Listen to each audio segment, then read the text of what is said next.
Assalamualaikum warahmatullahi wabarakatuh.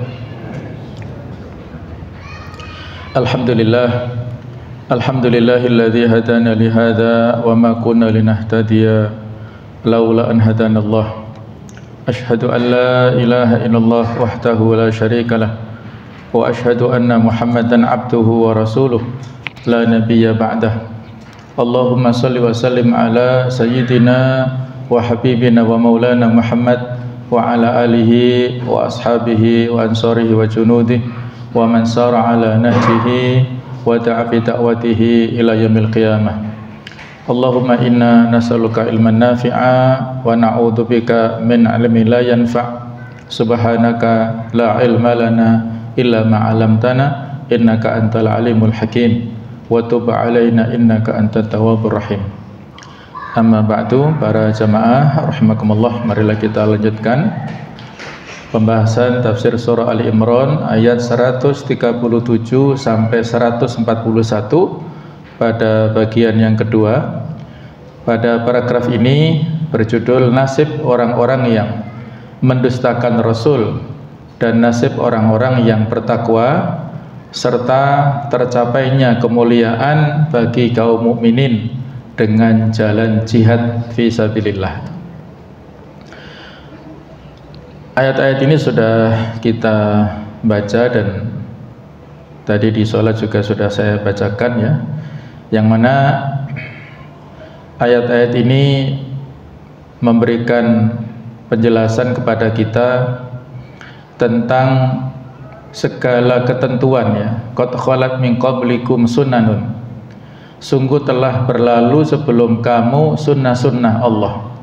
Segala ketentuan, ketetapan yang telah ditentukan oleh Allah Ta'ala kepada umat-umat sebelum kita, sebelum umatnya Nabi Muhammad SAW sudah terjadi pada zaman dahulu. Fasiru fil ardi fanzuru kaifa kana aqibatul mukadzibin, maka berjalanlah kamu ke segenap penjuru bumi dan perhatikanlah bagaimana kesudahan orang-orang yang mendustakan para rasul. Segala permusuhan, pertentangan kepada dakwah yang disampaikan oleh para rasul itu berakhir dengan kebinasaan. Mungkin pada awalnya para musuh dakwah itu berjaya dengan kekuasaannya, dengan kezalimannya, tetapi ending puncaknya itu adalah mereka akan mendapatkan kebinasaan. Hadza bayanul linnas wa hudan wa mau'izatul muttaqin, dan itu adalah Al-Qur'an. Inilah Al-Qur'an sebagai keterangan penjelasan untuk seluruh manusia dan petunjuk serta nasihat untuk orang-orang yang bertakwa. Wala tahinu wala tahzanu, janganlah kalian merasa lemah, janganlah kalian bersedih. Wa antumul a'launa in kuntum mu'minin, padahal sesungguhnya kalian memiliki derajat yang tinggi. Al-Islamu ya'lu wa la yu'la alaih, Islam ini tinggi dan tidak ada yang melebihi ketinggiannya. Syaratnya apa? Yaitu in kuntum mu'minin, jika kamu adalah orang-orang yang beriman. Iyam saskum korhum faqad masal qauma korhum mithluh, jika kalian pada perang Uhud ini mendapatkan luka, maka sungguh telah menimpa kepada kaum kafir tersebut luka seperti itu pada perang Badar. Kalau kalian sekarang mendapatkan kekalahan, mereka dulu sama mendapatkan kekalahan. Wa tilkal ayyamu nudawiluha bainan nas, itulah hari-hari yang kami pergilirkan di antara manusia supaya menjadi pelajaran. Waliya'lamallahu alladzina aman, dan agar Allah dengan sunnah tadawul, di sini ada sunnatut tadawul, sunnah pergiliran, kemenangan, kekalahan, kekuasaan, supaya Allah mengetahui orang-orang yang beriman di antara para sahabat dan juga orang-orang barisan kaum muslimin, wa yattakhidha minkum syuhada, dan agar Allah mengetahui, menjadikan di antara mereka orang-orang yang gugur mati syahid. Wallahu la yuhibbul zalimin, dan Allah tidak menyukai orang-orang yang zalim, orang-orang yang musyrik. Wal yumahhisallahu alladziina amanu wa yamhaqul kafirin, dan agar Allah membersihkan orang-orang yang beriman dari dosa mereka dan membinasakan orang-orang kafir. Inilah parameter standar untuk mengetahui tentang dampak dari pelajaran yang diberikan Allah kepada umat manusia. Apakah itu menjadi tamhis, ya, tamhis ini artinya penyaringan, pelajaran yang diberikan Allah Ta'ala berupa datangnya musibah, ya, itu untuk menyaring orang-orang yang beriman dan yang tidak beriman, orang yang sabar dengan yang tidak sabar, orang yang mukmin dengan orang munafik. Nah, itulah untuk menjadi tamhis. Wa yamhaqul kafirin, dan untuk membinasakan orang-orang yang kafir, ya. Musibah yang ditimpakan Allah kepada orang-orang beriman sebagai tamhis, penyaringan dari dosa-dosa mereka, mengikis dosa-dosa kesalahan mereka, dan musibah yang diberikan Allah kepada orang-orang kafir itu memiliki latar belakang pembinasaan atau penghancuran. Masing-masing berbeda objek yang menerima musibah. Orang beriman mendapatkan musibah sebagai bentuk tamhis, dan orang-orang kafir sebagai bentuk penghancuran ini. Nah, jemaah sekalian rahimakumullah, barang siapa yang berjalan di atas bumi, meneliti dan mempelajari keadaan umat-umat terdahulu, mempelajari sejarah dan kisah-kisah yang ada, maka ia akan dapat menemukan bukti kebenaran sunnatullah. Segala ketentuan, sunnah itu mufrad, ya, tunggal. Kalau sunan itu jamak, ya. Sunnatullah jamaknya adalah sunanullah. Nah, tadi di ayat yang sudah kita baca, qad khalat min qablikum sunanun, bentuknya jamak, ya, mufradnya sunnah ini.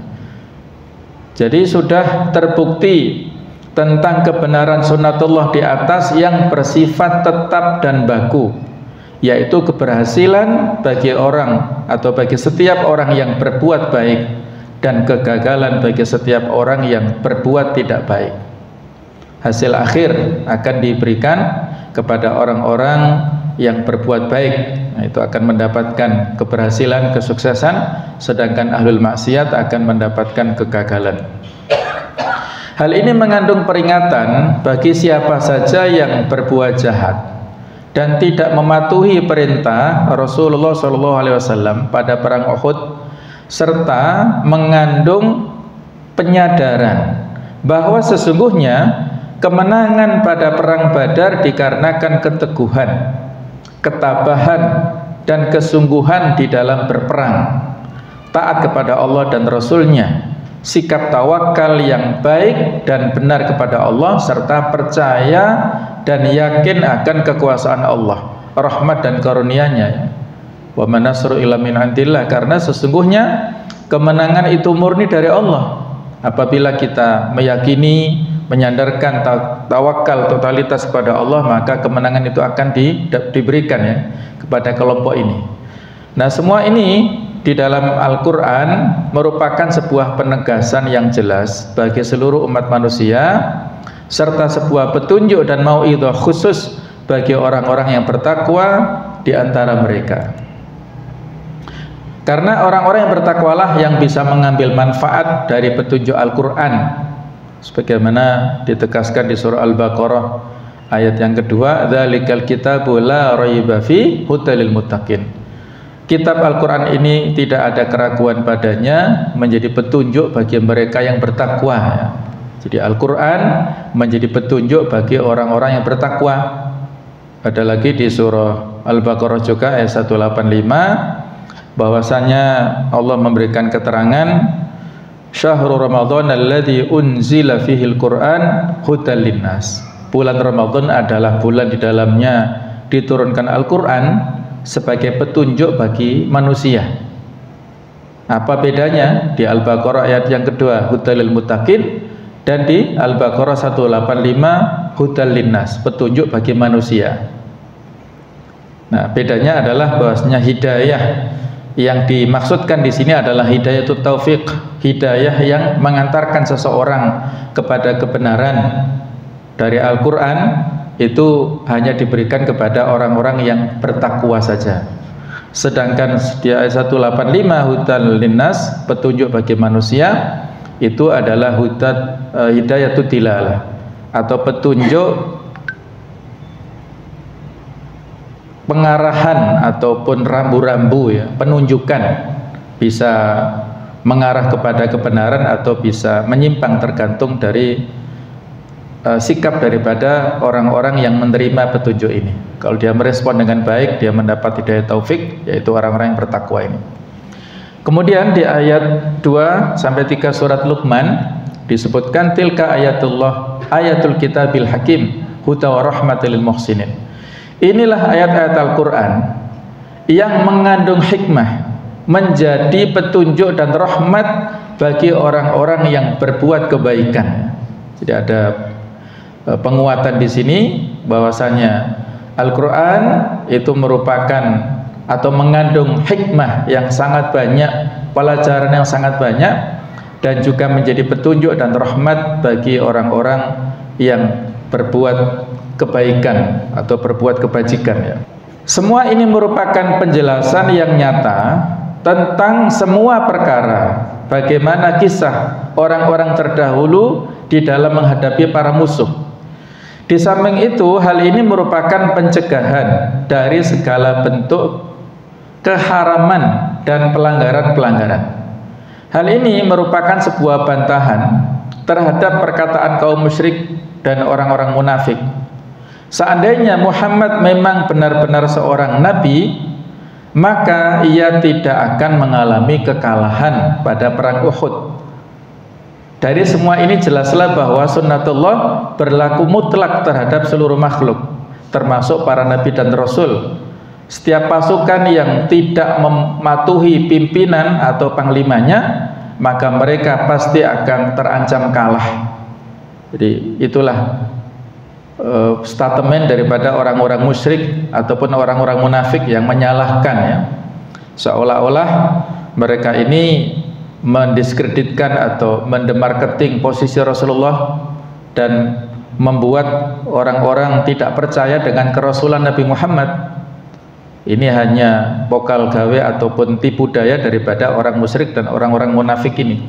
Allah ingin memberikan penjelasan ataupun nasihat kepada seluruhnya bahwasanya bukan persoalan kerasulan Nabi Muhammad atau bukan, tapi persoalannya adalah kembali kepada umatnya sendiri. Apabila umatnya mentaati Allah dan Rasulnya, kemenangan akan didapatkan. Tetapi kalau umatnya menentang perintah Allah dan Rasulnya, maka akan mendapatkan kekalahan seperti di perang Uhud ini. Jika kaum mukminin telah mengetahui hakikat ini, maka seharusnya mereka tidak bersikap lemah dan takut di dalam berperang, dikarenakan apa yang pernah mereka alami pada perang Uhud, dan dikarenakan apa yang akan mereka rasakan berupa luka terkena senjata. Begitu juga mereka seharusnya tidak bersedih hati atas apa yang menimpa mereka pada perang Uhud berupa gugurnya sebagian personel Islam, karena mereka yang gugur adalah para syuhada yang dimuliakan Allah Ta'ala kelak pada hari kiamat. Nah, kejadian itu merupakan sebuah pelajaran dan wahana penempaan diri bagi kaum muslimin. Oleh karena itu, dalam sebuah hadis Rasulullah SAW bersabda, "Lau khuyirtu bainal hazimati wan nasr yauma Uhud, lakhtartul hazimah." Seandainya aku disuruh untuk memilih antara kalah atau menang pada perang Uhud, maka aku akan memilih kalah. Tapi ini tidak ada pilihan, ya. Semua ini adalah berdasarkan takdir dan ketentuan dari Allah Subhanahu wa taala. Harus diterima dengan kesabaran. Kalian jangan lemah dan bersedih hati, padahal kalian adalah orang-orang yang lebih tinggi. Akhir yang baik dan kemenangan adalah untuk kalian, wahai kaum mukminin, sesuai dengan sunnatullah yang menjadikan akhir yang baik diperuntukkan bagi orang-orang yang bertakwa. Wal aqibatu lil muttaqin. Para korban yang terbunuh dari pihak mereka tempatnya adalah surga. Sedangkan para korban yang terbunuh dari pihak kaum kafir tempatnya adalah neraka.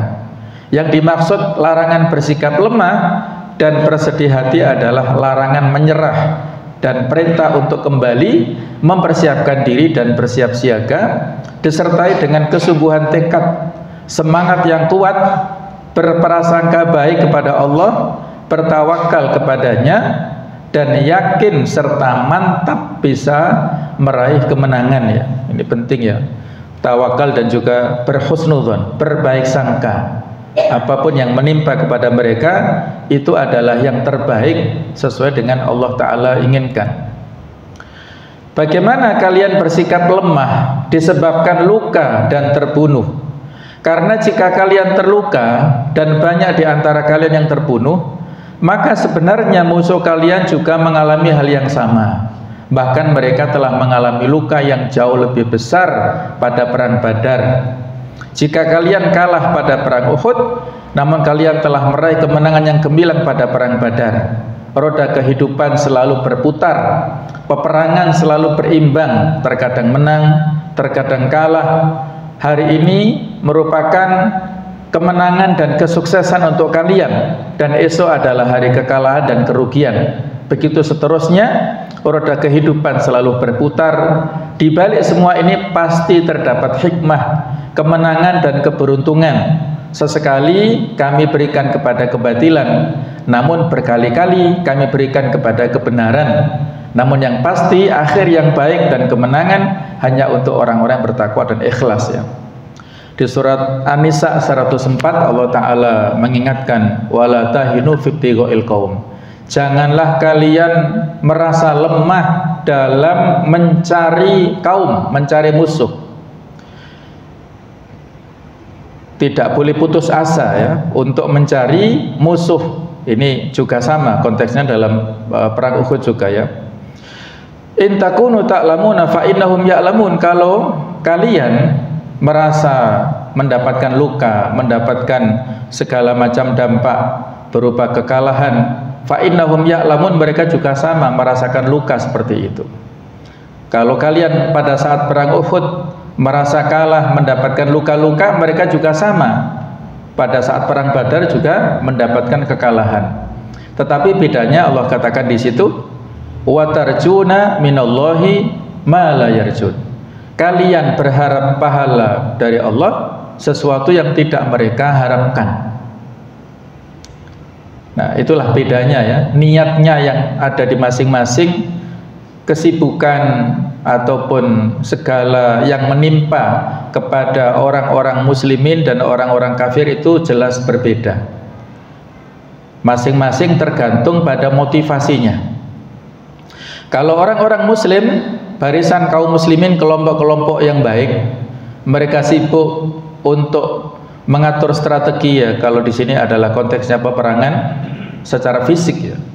Kalau sekarang dalam kontekstual, aktualisasinya adalah dalam peperangan yang non fisik, perang asimetris, perang yang tidak lurus ya, peperangan antara hak dan batil, al-ghazul fikri, perang thaqafih atau perang intelektual, perang pemikiran.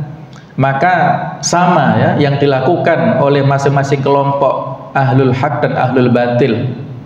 Mereka yang terlibat dalam kebenaran sibuk untuk mengatur, menata barisan saf, barisan kaum muslimin, menghadapi segala macam program-program dalam rangka untuk kebaikan. Orang-orang kafir juga sama, mereka melakukan segala macam program tipu daya untuk menjatuhkan dan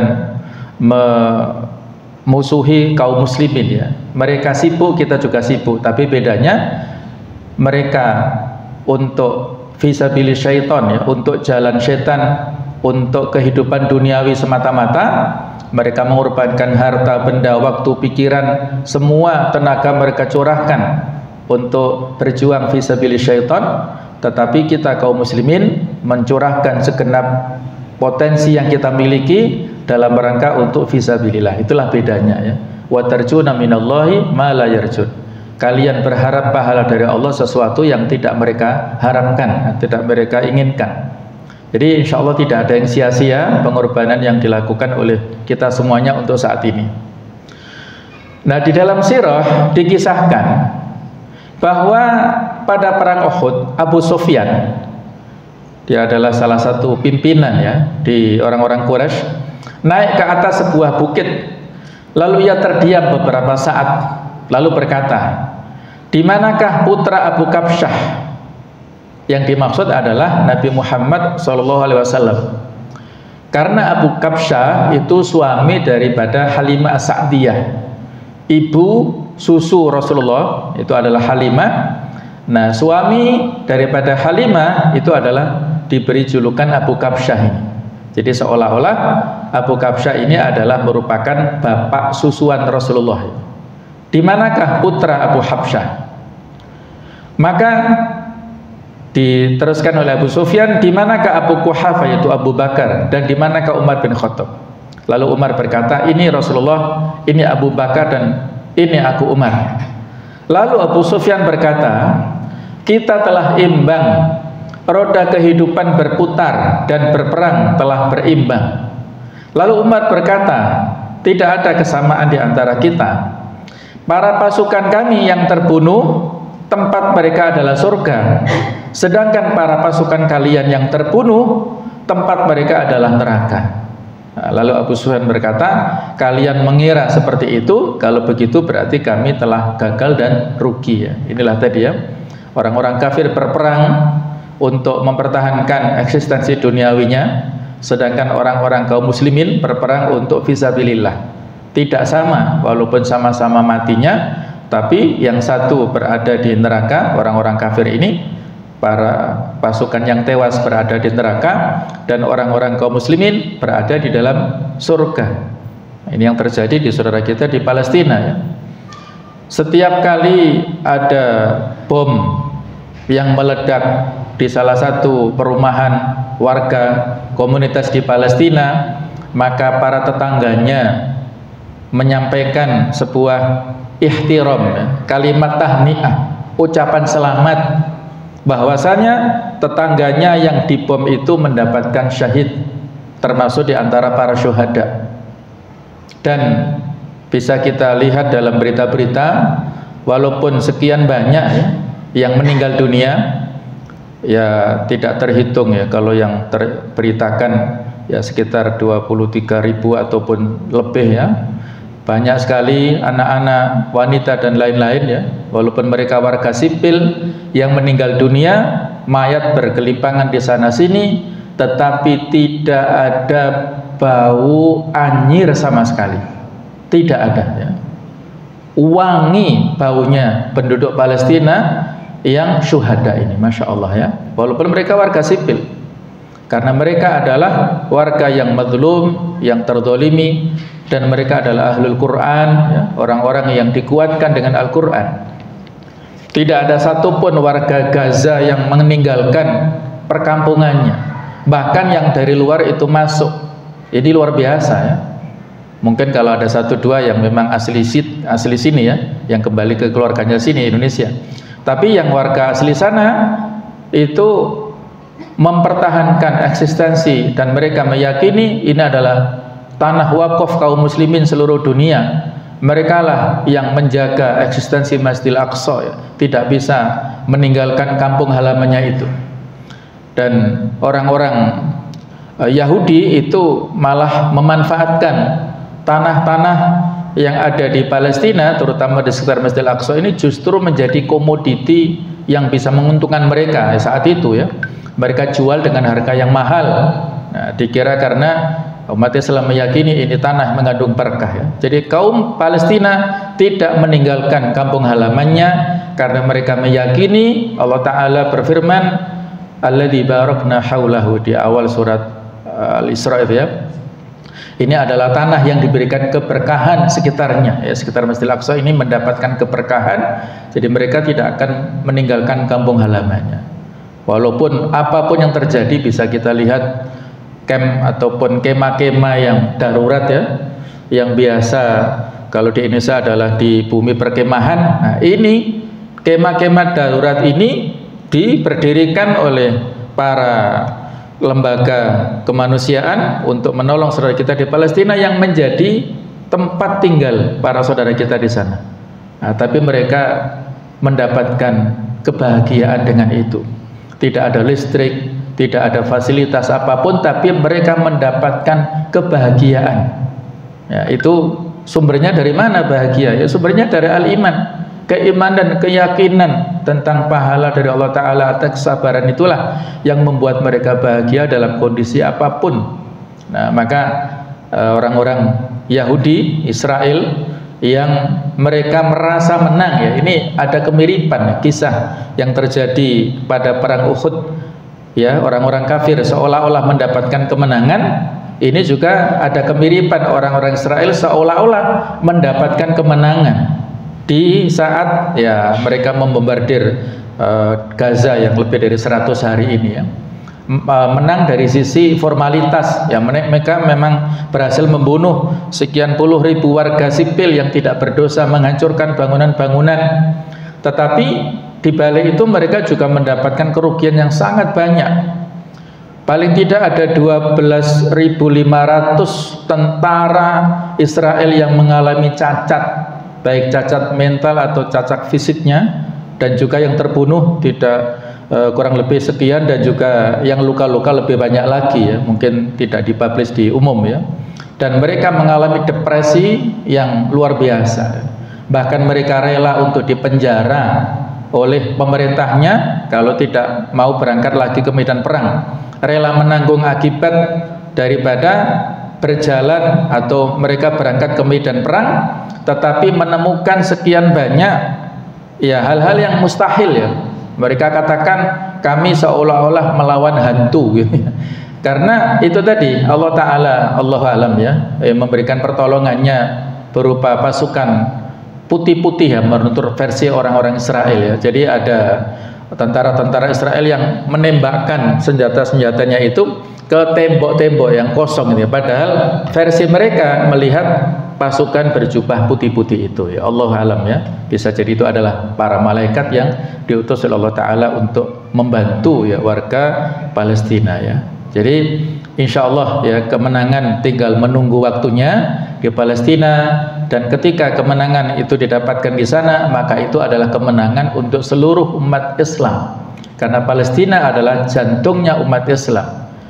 Dia adalah ardul mansyar wal mahsyar, bumi tempat berasal dan juga nanti bumi tempat berkumpulnya kita saat di pada mahsyar nanti, ya, dengan posisi yang ada di sekitar Syam sana di Palestina. Dan Allah Rasulnya memberikan doanya, di antara doa beliau, Allahumma barik lana fi yamanina wa fi syamina, ya Allah berikanlah keberkahan untuk Yaman kami dan juga untuk Syam kami, ya. Jadi ada doa Nabi seperti itu.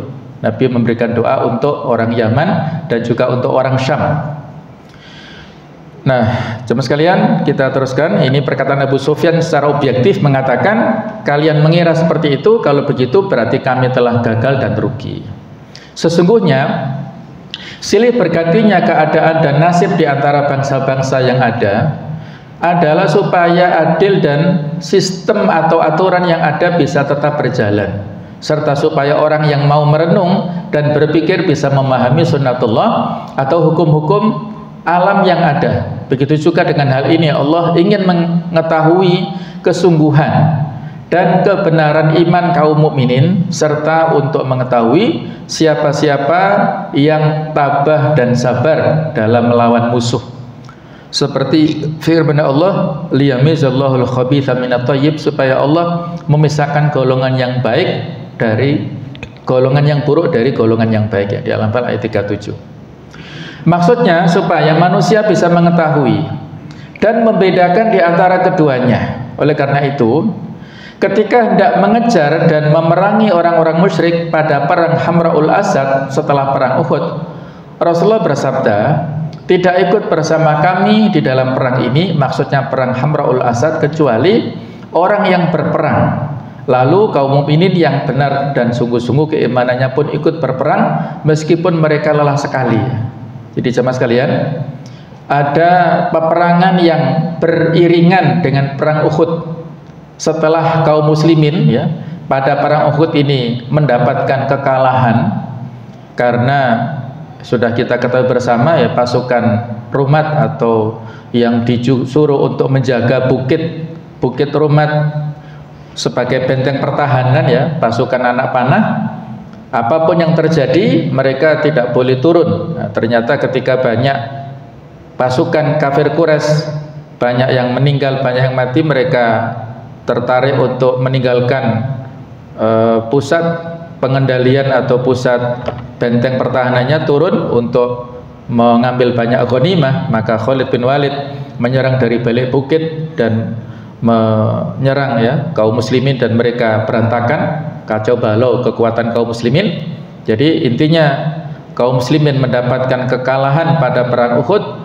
Tetapi jamaah sekalian, pada saat orang-orang kafir Quraisy ini dalam perjalanan meninggalkan Uhud menuju ke Mekah, itu ada kalimat-kalimat yang tidak menyenangkan ya dari Abu Sufyan dan juga dari yang lainnya, yang memberikan ada kalimat-kalimat yang meremehkan kaum muslimin dan ada unsur-unsur kebanggaan atas kemenangan mereka. Maka Allah memerintahkan kepada Rasulnya untuk mengejar ya. Coba bisa kita bayangkan, mereka kaum muslimin yang baru saja mendapatkan luka-luka dan juga kekalahan dalam perang Uhud, tetapi tidak menunggu istirahat.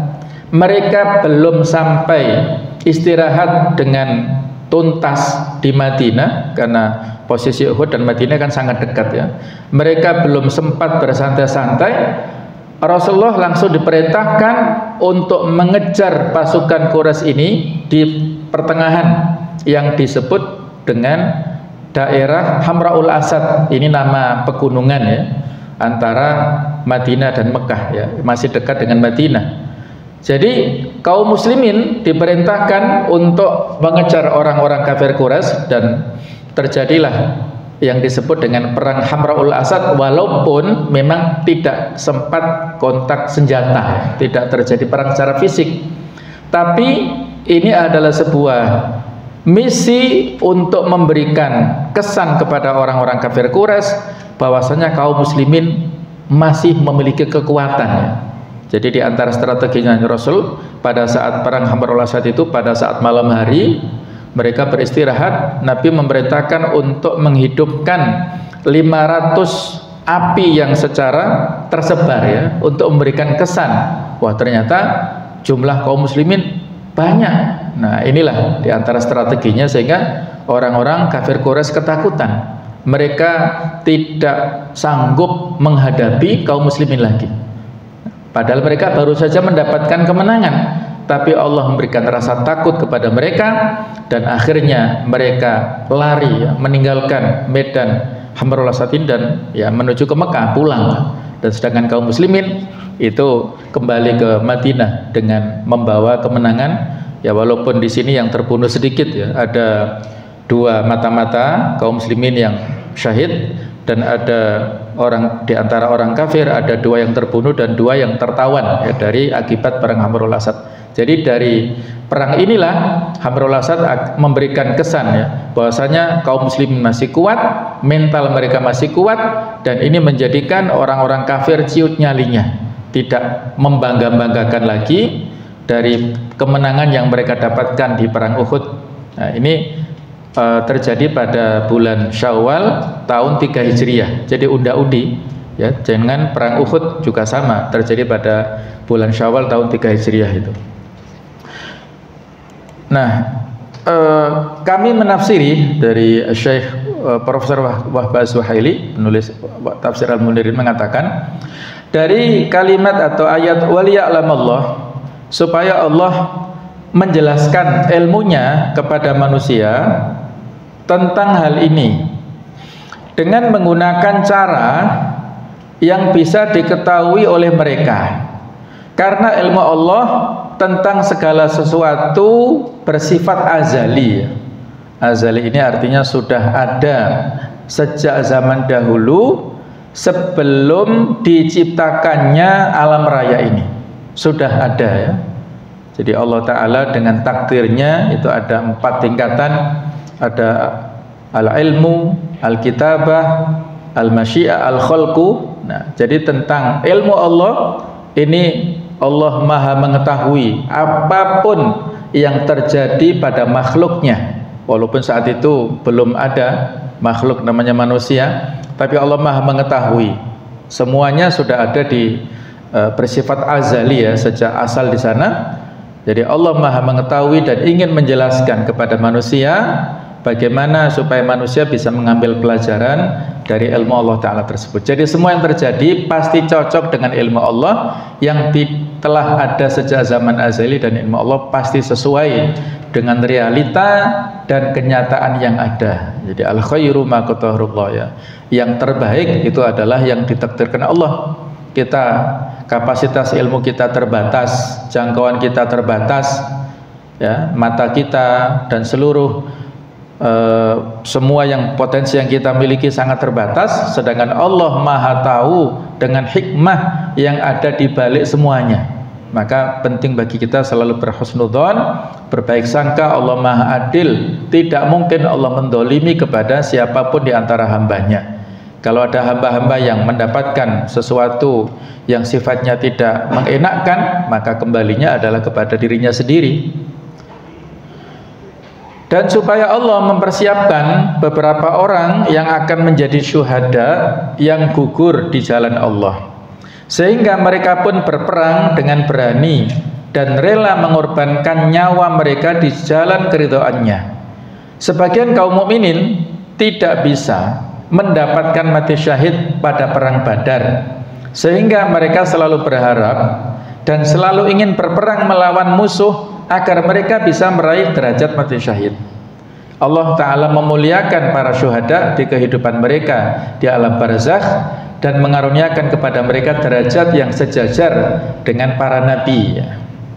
Nah, di antaranya ada beberapa firman Allah Ta'ala memberikan posisi derajat tinggi kepada para syuhada. Di antara ayatnya adalah Ali Imran 169 yang nanti akan kita pelajari juga tafsirnya ya. Wala tahsabanna alladziina qutilu fi sabilillahi amwata bal ahya'un 'inda rabbihim yurzaqun. Janganlah kamu mengira bahwa orang-orang yang gugur di jalan Allah itu mati, bahkan mereka itu hidup di sisi Tuhannya dengan mendapat rizki. Nanti akan kita pelajari ya. Di antara tafsir ayat ini adalah bahwa para syuhada ini rohnya itu diangkat ke langit sana, dan mereka hidup di sisi pintu surga, tidak sampai masuk ke surganya karena surga belum diaktifasi, artinya belum ada penghuninya ya, tapi sudah diciptakan ya, sudah tersedia untuk orang-orang yang bertakwa. Nah, para syuhada ini rohnya hidup di depan atau di dekat pintu surga, yang setiap harinya, setiap pagi dan sore ada makanan dari surga. Dalam surga itu disajikan makanan untuk para syuhada ini. Jadi mereka ahya'un, orang-orang yang hidup inda rabbi, di sisi Tuhan mereka, yurzaqun tadi, mendapatkan rezeki, mendapatkan jamuan dari dalam surga tiap pagi dan petang. Subhanallah, betapa nikmatnya ya orang-orang yang syuhada seperti itu. Mereka disambut dengan para bidadari dan mendapatkan banyak rizki pada waktu pagi dan petang ini. Kalau fisiknya ya mungkin masih ada, fisiknya di kuburannya masing-masing, tapi fisik ini kan hanya raga saja ya. Yang paling utama adalah rohnya, nyawanya inilah yang paling utama ya. Fisiknya tidak berubah. Orang-orang yang mati syahid ini dijaga fisiknya, tidak berubah, tidak dimakan oleh cacing-cacing tanah, dijaga ya oleh Allah Ta'ala, tetap fisiknya, dan nanti pada saat di yaumul kiamah dibangkitkan, dipertemukan kembali dengan ruhnya tadi ya, mendapatkan mereka ya juga mendapat nikmat kubur juga jelas ya, dan juga mereka mendapatkan kenikmatan ruhnya di sisi Allah Ta'ala. Kemudian di ayat 69 surat An-Nisa ya, ini adalah tafsir ya, dari doa di dalam surah Al-Fatihah yang kita memohon ya, di antara doa di surat Al-Fatihah, ihdinas siratal mustaqim siratal ladzina an'amta alaihim. Ya Allah, tunjukkan kepada kami jalan yang lurus. Siapa? Nah, jalan yang lurus itu adalah siratal ladzina an'amta alaihim, jalan orang yang Engkau berikan nikmat kepada mereka. Siapa orang yang diberi nikmat ini dijelaskan di sini. Nah, jadi ini tafsir dari surah Al-Fatihah tadi. Wa may yuti'illahu wa rasul faulaika ma'al ladzina an'amallahu alaihim. Siapapun, barang siapa yang mentaati Allah dan Rasulnya, maka mereka akan bersama-sama dengan orang-orang yang mendapatkan anugerah nikmat dari Allah. Nah tadi ya, siratal ladzina an'amta alaihim. Siapa mereka?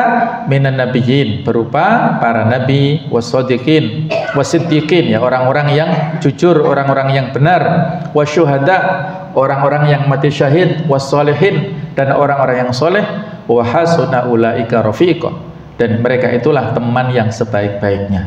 Nah, jadi ini tafsir dari surah Al-Fatihah ya. Kita mengharap supaya mendapat petunjuk sebagaimana petunjuk yang Allah berikan kepada orang-orang yang mendapatkan nikmat, yaitu para nabi, orang-orang yang jujur, yang benar, para syuhada, dan orang-orang yang soleh. Nah, mereka itulah kawan yang terbaik. Dalam hal ini Allah juga menyebutkan tentang orang-orang yang tidak termasuk para syuhada. Nah, penyebutan ini mengandung isyarat pujian kepada keikhlasan para syuhada.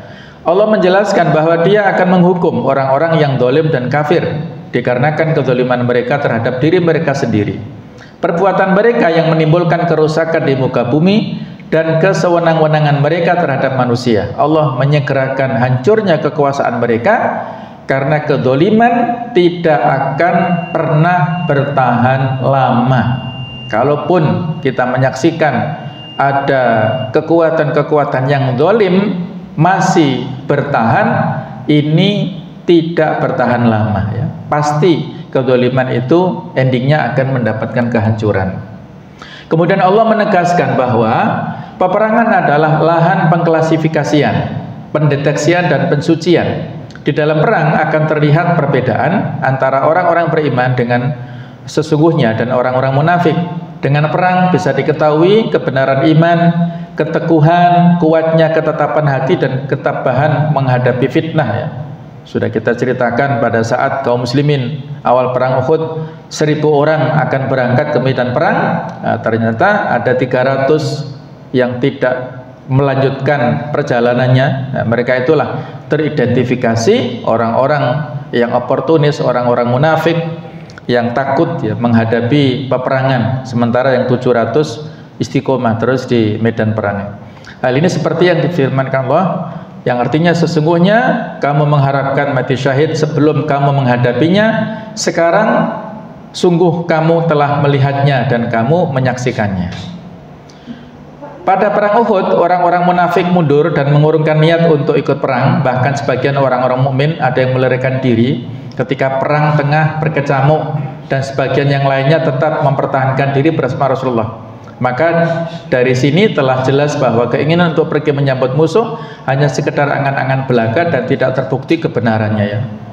Dalam sirah disebutkan seorang sahabat yang menjadi bentengnya Rasulullah, yaitu Thalhah bin Ubaidillah. Setiap kali tebasan pedang, tombak, panah dan sebagainya, Thalhah bin Ubaidillah ini membentengi fisik Rasulullah sampai dia bercucuran darah dan sampai tergeletak ya, seolah-olah orang-orang sudah menyangka Thalhah ini sudah meninggal dunia. Nah, ternyata masih bergerak sehingga dia mendapatkan julukan asyahidul hayyu, orang yang syahid tapi masih hidup. Nah, Thalhah bin Ubaidillah, beliau adalah salah satu daripada orang yang mendapatkan jaminan masuk surga tanpa hisab ya, karena luar biasa pengorbanannya untuk membela Rasulullah SAW. Dan pada perang Uhud dikabarkan oleh orang-orang munafik, orang-orang kafir, pas Nabi Muhammad meninggal dunia, nah, karena terluka parah tadi ya, Nah, ternyata alhamdulillah beliau masih hidup ya. Nah, diriwayatkan dalam Sahih Bukhari dan Muslim, inna Rasulullah SAW fi ba'di ayyamihi allati laqiya fiha, pada suatu persiapan menghadapi musuh, Rasulullah menunggu hingga hatta malat asyamsu, sampai matahari condong. Tsumma qama fin nasi khatiban, kemudian beliau berdiri menyampaikan ceramah di hadapan orang-orang. Kalimatnya begini, ayuhan nas la tatamannau liqa'al adu, wahai manusia, wahai kaum, janganlah kalian mengharap-harap untuk bertemu musuh. Wasallallahu al-afiyah, mohonlah keselamatan kepada Allah. Fa idza laqitumuhum fasbiru, kalau kalian bertemu musuh maka tabah dan sabarlah. Wa'lamu annal jannah tahta dhilali suyuf, ketahuilah bahwasanya surga itu berada di bawah bayang-bayang pedang. Surga berada di bawah bayang-bayang pedang, maksudnya berada fisabilillah. Kalau kalian ingin masuk surga maka di antara caranya adalah jihad fisabilillah ya. Jadi tidak boleh mengharap bertemu-temu dengan musuh. Ya, memang peperangan tujuannya untuk mati syahid boleh ya. Tetapi di sini anjurannya bahwasanya kalau memang ditakdirkan untuk bertemu dengan musuh, ya sudah dihadapi dan tidak boleh lari. Nah, tapi jangan mengharap-harap, karena di antara tadi yang kita sebutkan ada komunitas kaum muslim yang mengharap-harap, ternyata sebagiannya lari dari medan perang. Kalau sudah bertemu dalam medan perang, fa idza laqitumuhum fasbiru, kalau sudah kalian bertemu dengan orang-orang kafir di medan perang, maka bersabarlah. Karena insya Allah ya, dengan peperangan itulah akan mengangkat derajat kaum muslimin, akan ada salah satu di antara dua kebaikan, ihtal husnayain. Peperangan itu dampaknya satu dari dua hal. Apakah ishkariman au mutsyahidan, apakah hidup mulia atau mati syahid. Hidup mulia karena mendapatkan kemenangan, mati syahid ya mendapatkan kemuliaan di sisi Allah Subhanahu wa taala. Nah, inilah tafsir dari ayat ini, insyaallah akan kita lanjutkan pada pertemuan berikutnya. Mudah-mudahan bisa meningkatkan iman kita, menguatkan kecintaan kita kepada Al-Quranul Karim, dan juga menjadikan kita semuanya menjadi ahlul Quran, mendapat syafaat Allah Ta'ala lewat Al-Quran, dan insya Allah mudah-mudahan kita mendapatkan husnul khatimah, kita dipertemukan, dikumpulkan di surganya Allah Ta'ala di akhirat nanti. Amin ya rabbal alamin. Mohon maaf atas segala kekhilafan. Subhanakallah bihamdik, asyhadu an la ilaha illa anta astaghfiruka wa atubu ilaik. Wassalamualaikum warahmatullahi wabarakatuh.